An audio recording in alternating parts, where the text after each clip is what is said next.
Hello, everyone. Thank you for joining me today. My name is Kathleen Lovito, and I will be your host for today's webinar titled, When Do I Have to Take My First RMD? Joining me today is Tony Oliver, Relationship Manager for AAFMAA Wealth Management Trust. At the end of the presentation, we will hold a question and answer series. So if you have a question during the presentation, please enter it into the question bar on your screen. This monthly webinar series is brought to you by AAFMAA Wealth Management Trust. Our vision is to ensure the financial security and independence of members of the armed forces community, active retired, honorably discharged service members, and their families. We accomplish this by being the premier provider of financial planning, investment management, and trust services for all branches of the military. We are AAFMAA's trust company. AAFMAA stands for American Armed Forces Mutual Aid Association. AAFMAA, created in 1879, is the longest-standing not-for-profit association exclusively serving the military. We empower military families with affordable financial solutions. AAFMAA focuses exclusively on the needs of military families and provides innovative, personalized, and lifestyle-appropriate financial services. A key point that sets AAFMAA Wealth Management Trust apart from other companies is that we are a fiduciary. What that means is we have a legal obligation to act in the best interest for you and your benefit. One important disclaimer before we begin this month's webinar. The information presented herein was compiled from sources believed to be reliable. This presentation is for educational purposes and is furnished without responsibility for completeness or accuracy. Its general information is not specific investment, legal, or tax advice for any individual. Do not rely on this presentation alone to guide your financial planning decisions. Since each individual situation is unique, your needs for financial services will differ. For individual advice, please contact us directly. We produce this webinar series in-house with our own professional staff as a service to our members and to help them better understand the resources available to them. Now, without further ado, I'll turn it over to Tony to go over the agenda. Thanks, Kathleen. Here's our agenda. This is regarding required minimum distributions, and we'll cover accounts with the required minimum distributions, why we do it, what is it, how much we take, how to calculate it. We're going to cover thrift savings plans and some of its limitations, qualified charitable distributions, how to distribute to a charity very tax efficient, common situations and questions. Also, during my presentation, I might switch from saying required minimum distributions to RMD, which means the same thing.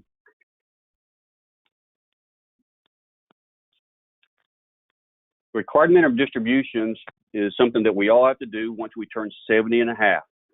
In other words, the RMD, what it is the lowest amount of cash that must be distributed from some type of retirement account once a person reaches 70 and a half. If you're still working beyond 70 and a half, you may still be able to continue with your plan, but once you retire, then you begin your required minimum distributions. On a separate note, just an interesting tidbit, IRAs were originated in 1974 and 401ks were started in 1978. Here is a list of just accounts that RMDs are applied to. Probably recognize a lot of them like traditional IRAs, thrift savings plans, 401ks, 457 plans, things like that. It's just a simple list of accounts that apply.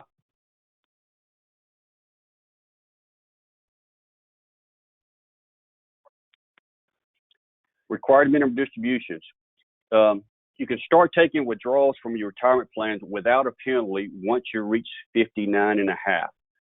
But if you wait as long as you can before taking your required minimum distribution, you must begin on April 1st, following the year you turn 70 and a half. After your very first required minimum distribution, all of the rest have to be taken out by December 31st. And yes, you can take out more than the required minimum distribution if you prefer.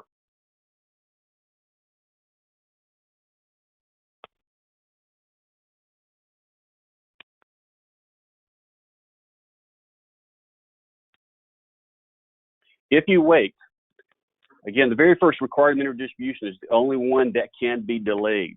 Here's an example. Joe turned 70 and a half. in 2018, and he has decided to take his 2018 required minimum distribution in 2019. But he will also be required to take out his 2019 required minimum distribution in 2019. Therefore, he could be subjected to more taxes due to taking out 2 required minimum distributions that year. And something you probably need to discuss with a tax expert on this, whether you need to take it out for the year you turn 70 and a half or taking out 2 the following year.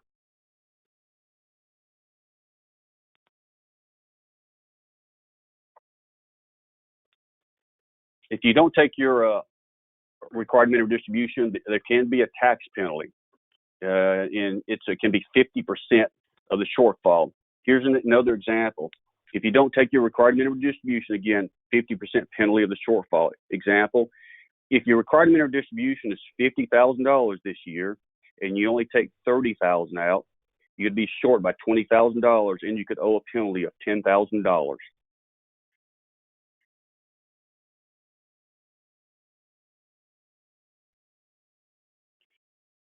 Beneficiary rules. Which type of beneficiary can change things.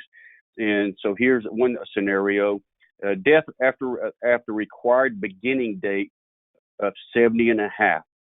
So again, after the required beginning date of 70 and a half, beneficiary rules and how they can affect distributions. What happens if the IRA owner dies after 70 and a half and is taking required minimum distributions? The required minimum distribution for the year of death is calculated using the IRA's owner's age and must be distributed that year. For subsequent years, the distribution period is the remaining life expectancy of the designated beneficiary. In other words, the year you pass, if you haven't taken your required minimum distribution, you still have to. I'll use another example. Joe and Sally are husband and wife. Joe is 71, Sally is 65. Joe dies, and in the year of the death, he still has to take his required minimum distribution. Then, since Sally was listed as the beneficiary, it becomes her IRA, and at age 65, she is not subjected to the required minimum distribution, although if she wants to take some distributions out, she can do that if she wants to.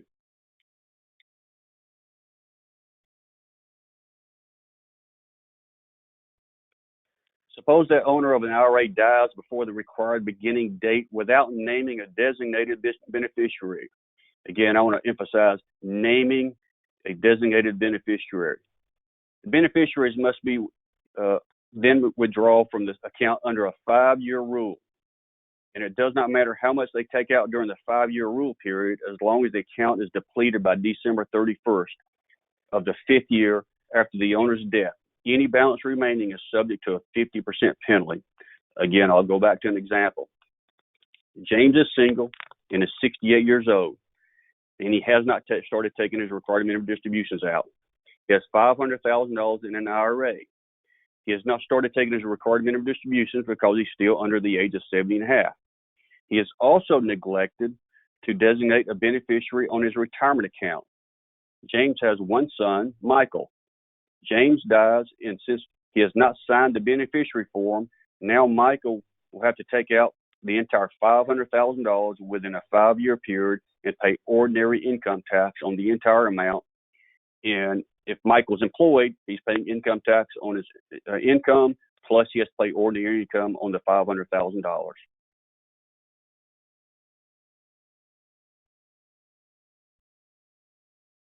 Roth 401k. This is relatively new, but some of you might have this. The required minimum distribution also applies to a Roth 401k. However, the required minimum distribution does not apply to a Roth IRA while the owner is alive. A good option, once you become separated from the employee with a Roth 401k, roll it over into an individual Roth IRA to avoid required minimum distributions. Just a little word of caution: when you roll it over, just use a trustee-to-trustee transfer to avoid any penalties. Again, just use your financial institution that can help you do that.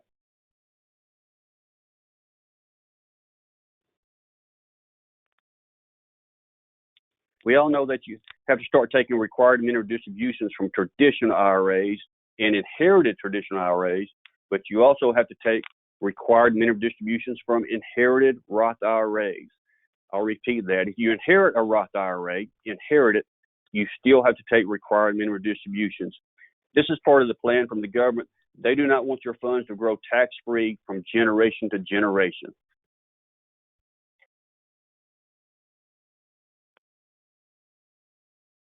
The hidden pitfall that could destroy your legacy regarding thrift savings plans. The TSP or thrift saving plan participants also have the right to name a beneficiary who will inherit the account at the death. So far, so good. However, if the beneficiary leaves the money in the TSP account, she will lose the ability to stretch out distributions after her own death. Her beneficiaries will be required to take all the money out, incurring potentially thousands in tax bills. Let's go back to our example. Joe and Sally. Joe worked for the government, had a TSP, and named Sally as the beneficiary. Again, so far, so good. But when Sally dies, their children would have 5 years to withdraw the funds and pay ordinary income tax from the proceeds on top of their regular income.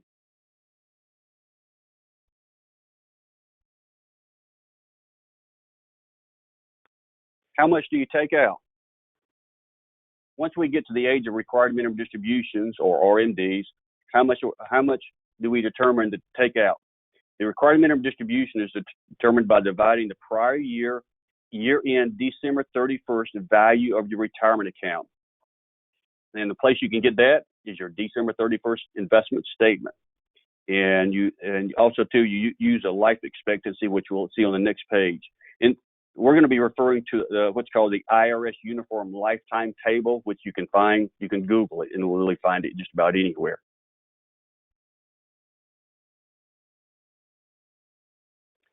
Here's a copy of the IRS Uniform Lifetime Table, which tells you how much you need to take out. If you see on the table there, that you see the ages, where it starts at 70, and right next to it is the life expectancy factor. These are factors; they're not percentages. And then take a look at the bottom of the table. It says to calculate required minimum distribution, use this formula. You put the account balance in as of December 31st, and you divide it by the life expectancy factor, and then you get your required minimum distribution. And I'll use an example. Again, let's go back with Joe. He turned 70 this year, and all of his retirement accounts values added up to $837,000 from his previous December 31st statement. Then we find from the table at 72 years old, the life expectancy factor is 25.6. So then we divide 837,000 by 25.6, and that equals to $32,695 that Joe will have to take out for his required minimum distribution.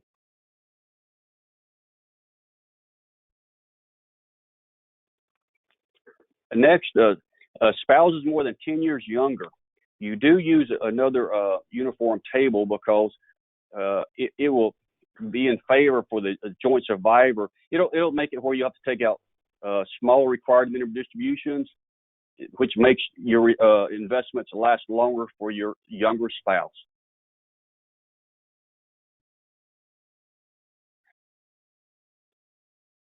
How to take required minimum distributions? You have got a lot of options. You can take them monthly, quarterly, annually, lump sum, just on request, and also too, you can take more than your required minimum distribution as well if you like.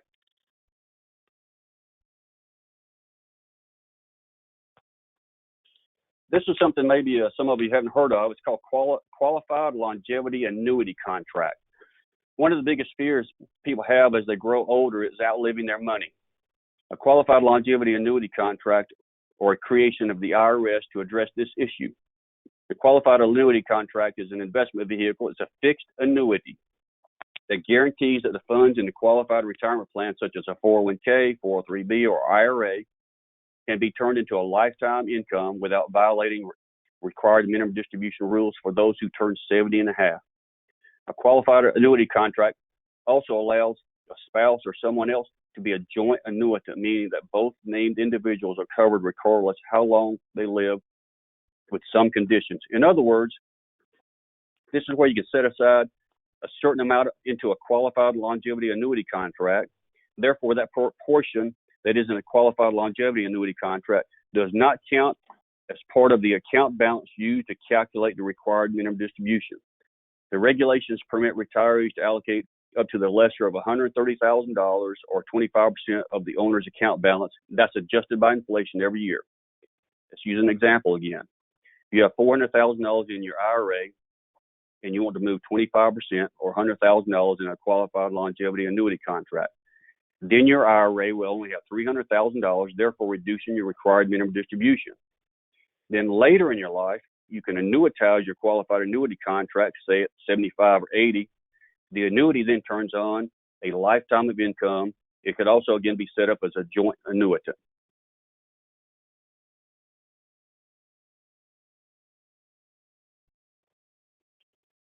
Qualified charitable distribution for an IRA. Distributions paid directly to a charity. Best way to say it, this is a great way to lower your tax bill while being charitable. If you're over 70 and a half and consistently giving to a charity, this is one way you can give away your required minimum distribution tax-free, I guess, if you will. Taxpayers age 70 and older can directly contribute to up to $100,000 from your IRA to a charity and are not required to report the distributions as income. Although the distribution does count as part of the required minimum distribution for the year, the taxpayer doesn't have to report the distribution as income. The taxpayer does not get to claim the charitable deduction since a distribution is excluded from income.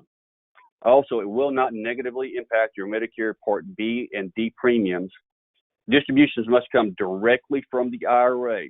The check cannot come to you and then go to the charity. It has to go directly from your IRA to the charity.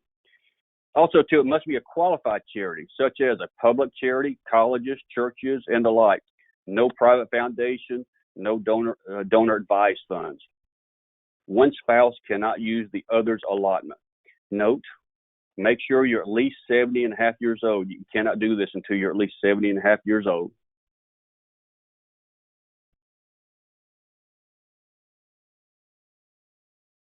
Common situation. Can account owner just take a required minimum distribution from one account instead of a separately from each account? It's a little complicated, but an IRA owner must calculate the required minimum distribution separately for each IRA that he or she owns, but can withdraw a total amount from one or more IRAs. Similarly, a 403B contract owner can calculate the required minimum distribution separately for each account, each 403 contract that he or she owns, but can take the total amount from one or more of the 403 contracts. However, required minimum distributions from other types of retirement plans, such as 401ks and 457 plans, must be taken separately from each of those accounts.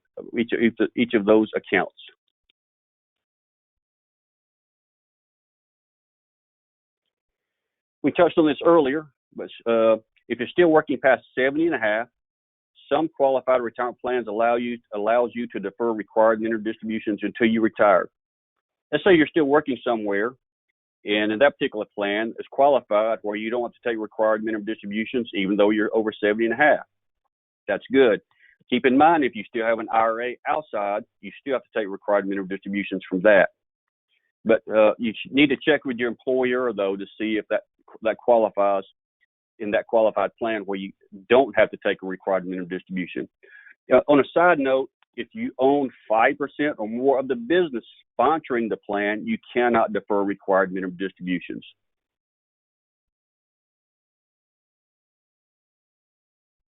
Real simple. Can a distribution in excess of the required minimum distribution for 1 year be applied to the required minimum distribution for a future year? Nope. If you take it out in one calendar year, it counts for that calendar year only.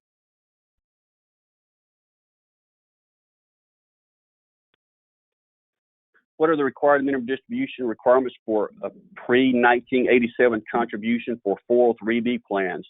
This might not affect too many of us, but it could, and it's important. If you have a 403B plan pre-1987, some of the contributions could have been contributed pre or post-tax. You'll need to contact that company and they can calculate your required minimum distributions.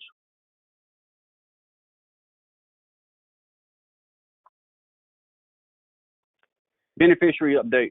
Beneficiaries, update your beneficiaries. Double check your beneficiaries. Are you remarried?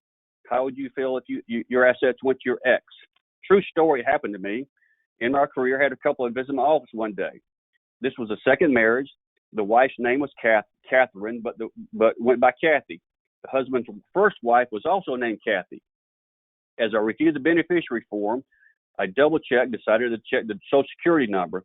We found out that he still had listed his first wife as the beneficiary. If he would have died right then, his ex-wife would have gotten his IRA. Normally by law, if a beneficiary is not listed, by law, the spouse inherits a qualified plan.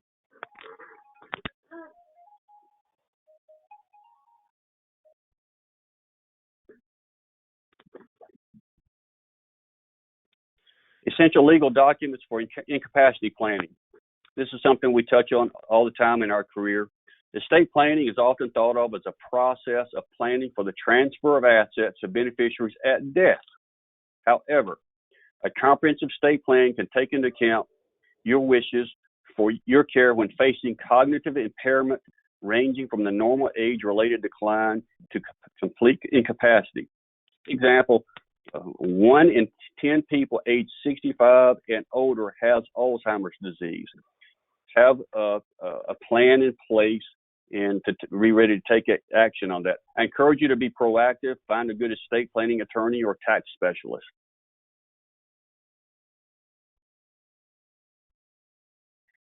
All right, thank you, Tony. That was a great presentation.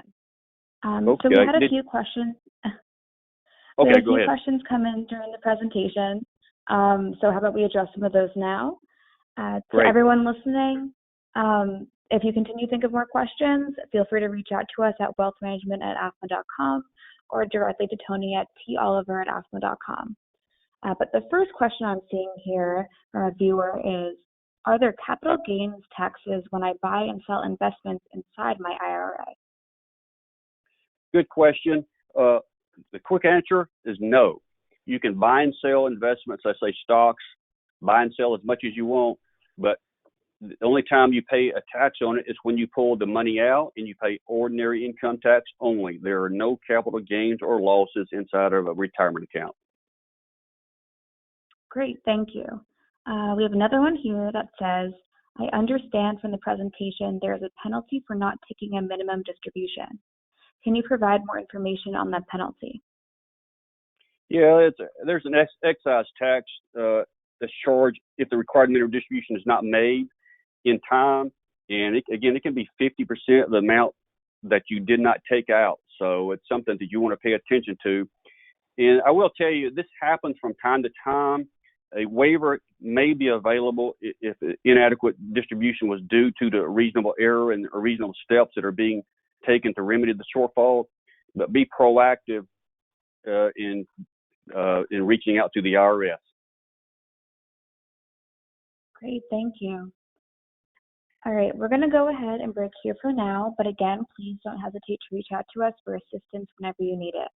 We do this every day for our military community, and it is our pleasure. This weekend, you'll receive a follow-up email with instructions on how to access a recording of this presentation.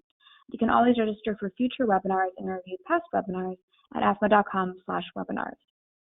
If you found this information useful, we encourage you to please share it with your friends and family. Our membership grows stronger every year because you introduce those in your military community to AAFMAA. Thank you again for joining this presentation. We look forward to our next opportunity to assist you.